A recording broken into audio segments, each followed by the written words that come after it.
Students, मैं शानी पांडे। आज मैं आप लोगों को 12वीं क्लास की केमिस्ट्री में सॉल्यूशन चैप्टर बिलियन चैप्टर में बिलियनों के अणुसंख्य गुणधर्म के बारे में बताऊंगी।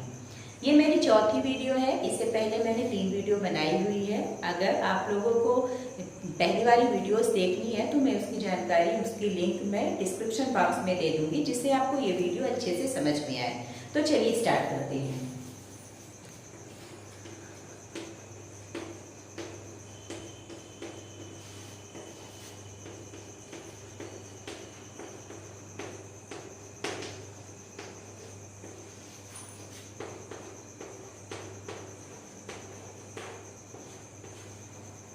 विलयनों के अणुसंख्य गुणधर्म को हम कोलिगेटिव प्रॉपर्टीज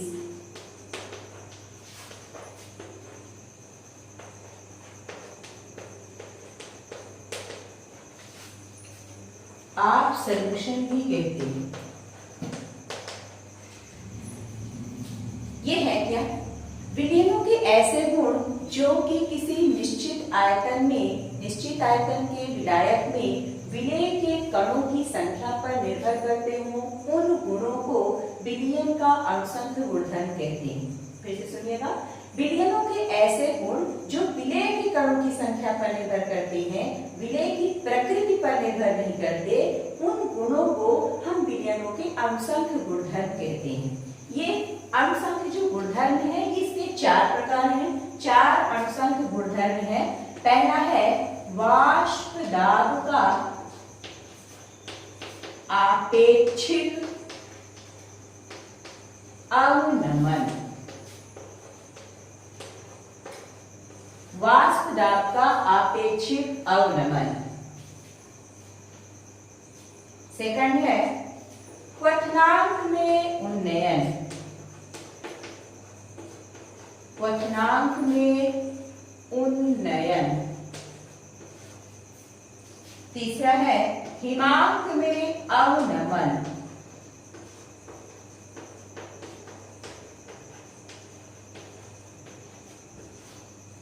और चौथा है विलयन का परासरण दाब या केवल परासरण दाब, ऑस्मोटिक प्रेशर। पहला है वाष्प दाब का अपेक्षिक अवनमन, सेकंड है क्वथनांक में उन्नयन, थर्ड है हिमांक में अवनमन और चौथा है परासरण दाब। अवनमन का मतलब होता है कमी, उन्नयन का मतलब होता है वृद्धि, अवनमन मीन्स कमी। हम यहाँ पर बारी-बारी से सभी अणुसंख्य गुणधर्म का डिटेल देखेंगे। सबसे पहले हम देखते हैं वाष्प दाब को आपेक्षिक अवनमन के लिए। अब वाष्प दाब का आपेक्षिक अवनमन जब हम पढ़ रहे हो तो सबसे पहले हमें जानना जरूरी है कि वाष्प दाब क्या है। तो सबसे पहले हम देखते हैं कि वाष्प दाब क्या है। जैसा कि इसके नाम से ही स्पष्ट है, वाष्प दाब यानी वेपर प्रेशर। वाष्प दाब वेपर प्रेशर यानी वाष्प द्वारा द्रव की सतह पर लगाया गया दाब। अगर इसको सिंपल सी भाषा में समझें तो वाष्प या किसी गैस के द्वारा उसी द्रव की सतह पर जो दाब लगाया जाता है उसको हम वाष्प दाब कहते हैं। इसकी परिभाषा इस प्रकार से दे सकते हैं कि किसी भी द्रव के पृष्ठ के ऊपर द्रव के साथ साम्यावस्था में उपस्थित वाष्प द्वारा द्रव के पृष्ठ के ऊपर लगाया गया दाब वाष्प दाब कहलाता है। इसको समझने के लिए एक हम बीकर बना रहे हैं। मान लीजिए कि उस बीकर में कोई विलायक है, कोई द्रव है। अब इसको अगर हम ढक देते हैं तो कुछ समय के बाद हम जानते हैं कि गर्माहट पा करके हमारा जो द्रव होता है उसकी वाष्प बनने लगती है, उसकी वाष्प बनती है। एक ऐसा समय आता है कि पहले जो द्रव होता है वह द्रव वाष्पित होता है, लेकिन ये हमेशा वाष्पित नहीं होता। कुछ ऐसा समय आता है कि जिसमें जो वाष्प बनी हुई है वह संघनित होकर के द्रवित होने लगती है, यानी द्रव में बदलने लगती है। फिर धीरे धीरे एक ऐसी स्थिति आती है जब द्रव का गैस में बदलना, वाष्प में बदलने की दर और वाष्प से द्रव में बदलने की दर समान हो जाती है। उस स्थिति को हम साम्यावस्था कहते हैं। तो उस वाष्प के द्वारा इस द्रव की पृष्ठ के ऊपर जो दबाव डाला जाता है उसे हम कहते हैं वाष्प दाब या वेपर प्रेशर। इसके बाद हम पढ़ते हैं वाष्प दाब में अवनमन क्या है।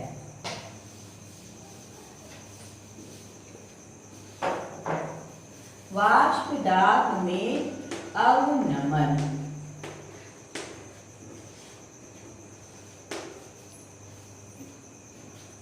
यानी lowering of vapour pressure. Lowering of vapour pressure क्या है, इसको पहले लिख लीजिए।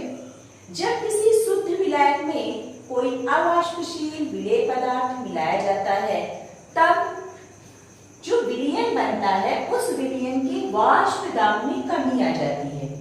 जब किसी शुद्ध विलायक में कोई अवाष्पशील विलेय पदार्थ मिलाया जाता है तो विलयन का वाष्प दाब शुद्ध विलायक की तुलना में कम हो जाता है। तो विलयन के वाष्प दाब में होने वाली इस कमी को वाष्प दाब में अवनमन कहते हैं। इसको समझने के लिए आप ऐसा समझ सकते हैं कि अगर हमने दो बीकर लिए हुए हैं, दो बीकर में एक हमने शुद्ध विलायक लिया हुआ है। मान लिया हमने यहाँ पर केवल जल लिया हुआ है। शुद्ध विलायक मीन्स केवल मान लीजिए कि हमने शुद्ध जल लिया हुआ है, ठीक है। इसको हमने बंद कर दिया। अब इसकी वेपर्स बनेगी, इसकी वाष्प बनेगी। हम जानते हैं कि जब जल होता है हमारा वाष्पशील होता है, उसकी सतह पर बहुत सारे वाष्पशील कण होंगे और जब ये गर्माहट पाएगा, गर्मी पाएगा तो इसके जो कण होंगे ऊपरी सतह के वो क्या बनाएंगे, वाष्प बनाएंगे। अब अगर मान लीजिए कि ऐसा हम बीकर लेते हैं जिसमें दोनों के आयतन बराबर हों, उसमें हमने जल के साथ थोड़ा सा नमक डाल दिया है। जल में थोड़ा सा नमक डाल दिया या ग्लूकोज डाल दिया या यूरिया डाल दिया। ये जो है नमक, ग्लूकोज, यूरिया ये हमारे अवाष्पशील विलेय हैं। यानी अब हमारा ये क्या तैयार हो गया है, विलयन बन गया है, नमकीन विलयन बन गया है। अगर मान लीजिए कि इसको हम गर्म करते हैं, कंटेनर से बंद कर देते हैं, इसको हम गर्म करते हैं तो चूंकि इसमें विलायक के कण है यानी पानी है वो वाष्पशील है, पानी का कण होगा तो वाष्पशील होगा। लेकिन कुछ कण ऐसे भी होंगे जिसकी वाष्प नहीं बनेगी, नमक की। उसके बाद पानी के कण होंगे जो वाष्पशील होंगे, लेकिन नमक अगर बीच में आ जाएगा तो उसकी वाष्प नहीं बनेगी।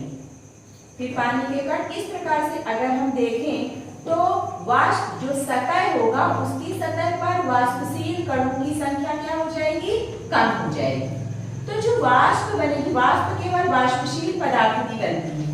वाष्प बनेगी तो वह वाष्प के कणों की संख्या में कमी आ जाएगी। यहाँ पर सभी वाष्पशील थे, अधिकांश वाष्प बनी।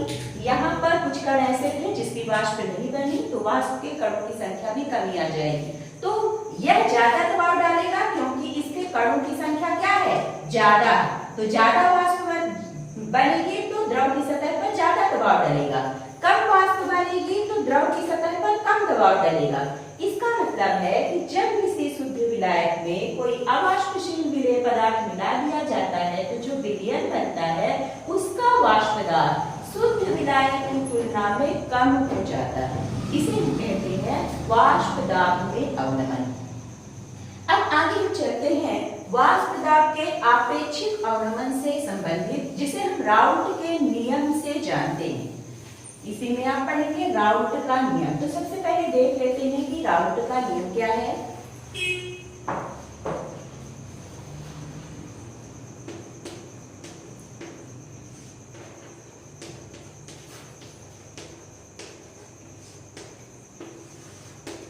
राउट का नियम लिख लीजिए।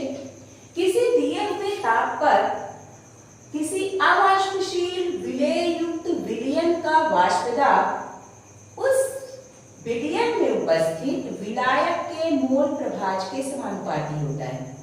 किसी दिए हुए ताप पर या निश्चित ताप पर किसी अवाष्पशील विलेय युक्त विलयन का वाष्प दाब उसमें उपस्थित विलायक के मोल प्रभाज के समानुपाती होता है। हम इसको इस प्रकार से लिख सकते हैं, विलयन का वाष्प दाब, विलयन का वाष्प दाब यानी कैसा विलयन, जो कि अवाष्पशील विलेय जिसमें मिला हुआ है वो समानुपाती है किसके, विलायक के मोल प्रभाज के। मोल प्रभाज या मोल अंश, जिसकी चर्चा हम पहले कर चुके हैं पहले वाले वीडियोस में।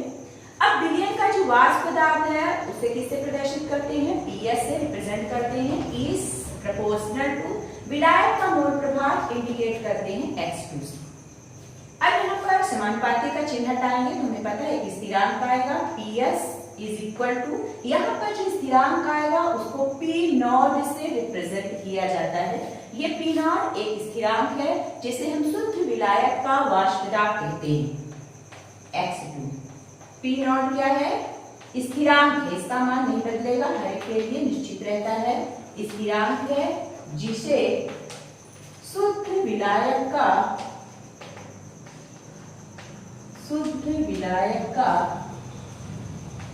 वाष्प दाब कहते हैं।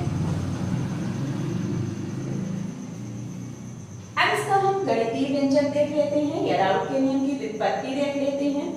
तो सबसे पहले हम देखते हैं कि जो हमारा PS है, अब हम X2 को, ये राउट का नियम है, अगर आपको 3 नंबर में आता है तो राउट का नियम आप इस प्रकार से इतना लिखिए।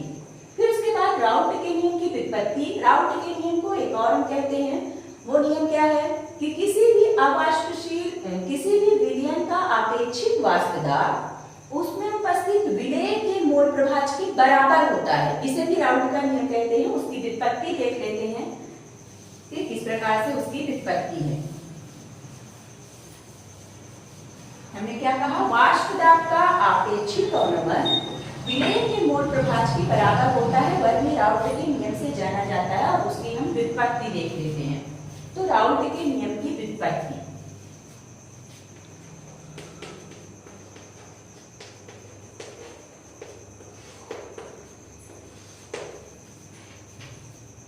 हम जानते हैं PS is proportional to X2, PS is equal to P0 into X2, PS अपान, इसको हम इधर लाएं, P0 is equal to X2। अब X2 बराबर क्या है? हमें पता है कि X2 क्या है? विलायक का मोल प्रभाव, वो बराबर होता है विलायक के मोलों की संख्या बटे विलयन के कुल मोलों की संख्या। ये विलायक के मोल प्रभाव को हमने पहले ही बताया हुआ है। इसका आप यहाँ पर रख दीजिए मान, तो हो जाएगा PS upon P0 is equal to N2 upon N1 plus N2।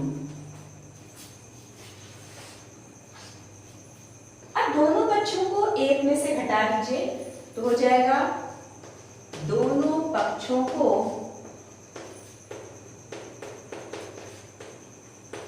एक में से घटाने पर तो हो जाएगा 1 minus PS upon P0 is equal to 1 minus N2 upon N1 plus N2। Mathematical जैसे इसको हल कर दे, इसका एलसीएम लेंगे। एलसीएम केवल क्या आएगा? P0 आएगा। P0 का डायरेक्ट 1 में हर में संख्या नहीं, डायरेक्ट इसमें मल्टीप्लाई कर देंगे। P0 माइनस भाग दिया 1 आया, 1 का PS में मल्टीप्लाई कर दिया, PS आ गया इज इक्वल टू, इसमें आ जाएगा N1 plus N2, direct multiply N1 plus N2 minus N2। Positive and negative same number है, कैंसिल हो जाएंगे। हो जाएगा P0 minus PS upon P0 is equal to N1 upon N1 plus N2। अब हमें पता है कि N1 upon N1 plus N2 क्या है? विलेय का मोल प्रभाज है। और P0 minus PS, P0 minus PS क्या है? वाष्प दाब में अवनमन। जबकि P0 minus PS upon P0, ये जो हमारा है P0 minus PS upon P0, इसको हम कहते हैं वाष्प दाब का आपेक्षिक अवनमन।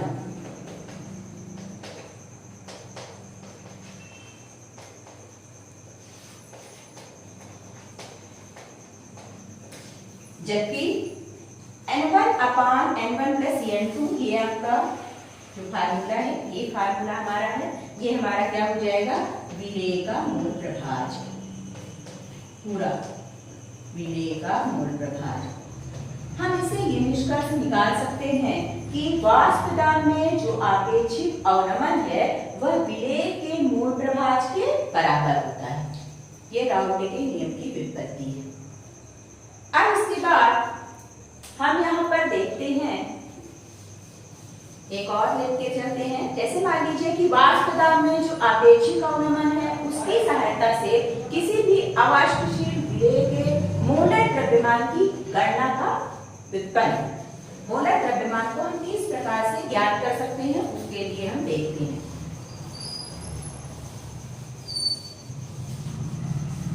ये फार्मूला आप लोगों को याद रखना पड़ेगा। P not minus PS upon P not is equal to N1 upon N1 plus N2। इसकी सहायता से हमें राउट के नियम की सहायता से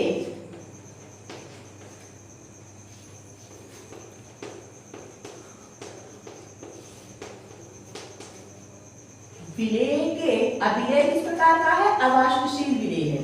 विलेय के आणविक द्रव्यमान, जिसे हम मोलर द्रव्यमान के नाम से भी जानते हैं,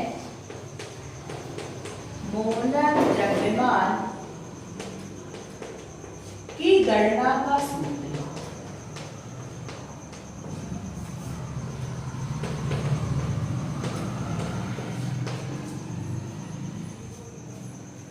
देखते हैं, हल करें। राउट के नियम से हम जानते हैं, हल है ये आपका, यहां से आप लिखना प्रारंभ करेंगे। राउट के नियम से हम जानते हैं, अभी हमने क्या निकाला था, अभी हमने निकाला था P not minus PS upon P not is equal to N1 upon N1 plus N2। P not क्या है, शुद्ध विलायक का वाष्प दाब, PS क्या है, विलयन का वाष्प दाब, N1 क्या है, विलेय के मोलों की संख्या और N2 क्या है, विलायक के मोलों की संख्या।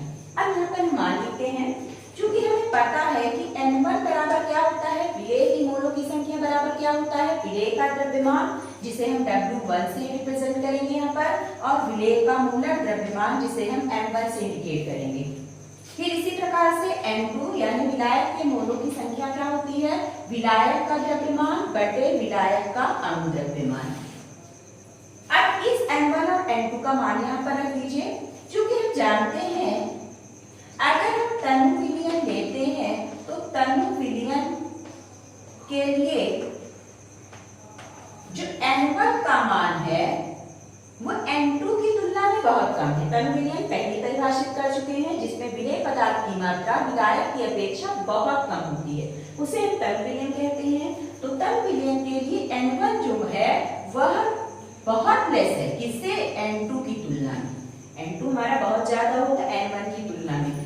तो हम यहाँ पर जो प्लस वाला होता है उसमें इसके मान में जोड़ेंगे तो कुछ ज्यादा फर्क नहीं पड़ेगा, इसलिए N1 को N2 की तुलना में हम ना मान लेते हैं, 0 के बराबर मान लेते हैं। तो ये जब 0 हो जाएगा तो क्या फार्मूला बन जाएगा, P not minus PS upon P not is equal to N1 upon N2।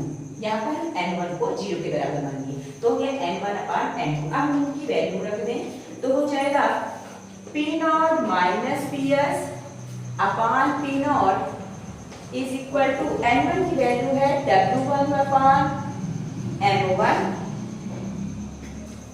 W1 upon M1 बटे W2 अपॉन M2। तो फार्मूला बन जाएगा P not minus PS upon P not is equal to W1 upon M1 into, अब नीचे वाला जो बटे है तो ये बटे वाला ऊपर चला जाएगा फार्मूला में और W1 नीचे आ जाएगा, यानी हो जाएगा उल्टा हो जाएगा, M2 अपॉन W2 हो जाएगा। या हम ऐसा भी लिख सकते हैं, ये हमारा P not minus PS upon P not is equal to W1 upon W2 भी लिख सकते हैं, इनटू M2 इधर करके M1 लिख सकते हैं। तो फार्मूला इस प्रकार से बन जाएगा P not minus PS upon P not is equal to W1 upon W2 into M2 upon M1। इसी सूत्र की सहायता से हम किसी भी विलेय का मोलर द्रव्यमान की गणना कर सकते हैं।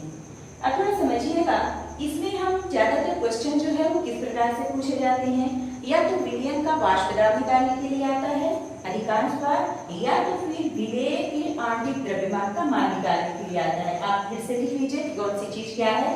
P0 हमारा है शुद्ध विलायक का वाष्प दाब, ये एक स्थिरांक है। PS क्या है, विलयन का वाष्प दाब।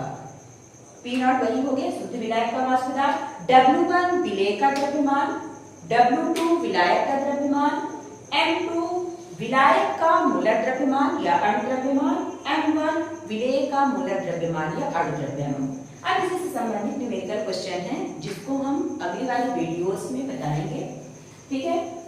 तब तक के लिए आप मेरी जो पुरानी वाली वीडियोस हैं उनको देख लीजिएगा, इसको देख लीजिएगा। मेरा अगर वीडियो आप लोगों को पसंद आया, आप लोगों को अगर इससे कुछ लाभ मिल रहा हो तो मेरे वीडियोस को सब्सक्राइब कर दीजिए, जिससे आप लोगों को आपके मोबाइल में डायरेक्ट मेरा वीडियो पहुंच जाए। Thank you.